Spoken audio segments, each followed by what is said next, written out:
Alright, let's start with the obvious. When a global superstar like Lorde stops her entire set mid-performance to check on fans collapsing from heat exhaustion, something bigger is going on.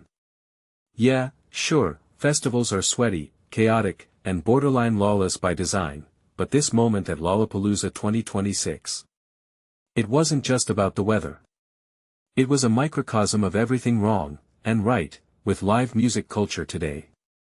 Let me break it down. First off, the heat. Chicago in August isn't exactly a tropical getaway, it's a humidity-soaked pressure cooker. But here's the kicker, we're not just talking about a few fans fanning themselves with concert merch. Multiple people passing out. That's not part of the show, that's a safety crisis. And yet, festivals still treat extreme weather like a minor inconvenience.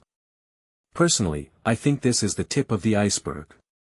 Climate change is making these events more dangerous every year, and organizers need to stop pretending a few water stations and wristbands are enough. Lorde's pause was humanizing, sure, but shouldn't the system itself be designed to prevent this? Now, let's talk about Lorde herself. Watching her career arc from the royals, teen queen to this headlining goddess is fascinating. Back in 2014, she was the fresh face with a rebellious edge. Now, she's the one calling security to help fans while belting Greenlight, a song literally about chaos and catharsis. There's irony there, right? Her music has always been about growing up in public, and here she was, literally growing into a leader on stage. But what stood out to me wasn't just her vocals or the Charli XCX collab, it were the moments when she stopped the spectacle to prioritize humanity over the show. In an era where artists are often treated as disposable content generators, that kind of agency matters. And then there's the crowd. Thousands of people crammed into a field, sweating through their TikTok-famous outfits, screaming lyrics about heartbreak and self-destruction, until the person singing those lyrics becomes their caretaker. That tension fascinates me.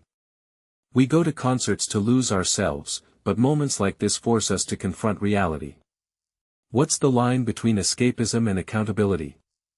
When does living for the vibe become a liability? Lorde didn't just cross that line, she erased it. And honestly, I respect the hell out of that. She didn't just perform, she parented. Yes, I said it, rock stars as caregivers. Maybe that's the next evolution of artistic genius.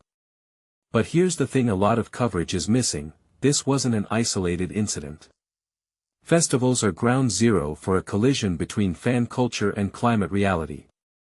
The same Gen Z crowd streaming her new album Virgin on repeat is also the one organizing climate strikes and demanding sustainability from their idols.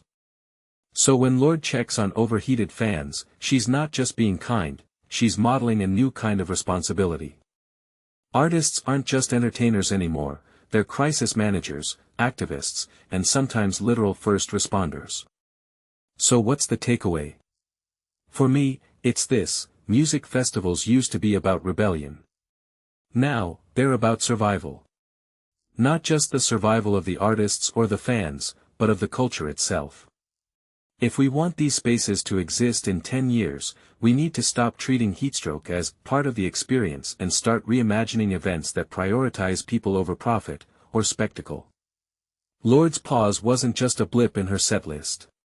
It was a blueprint.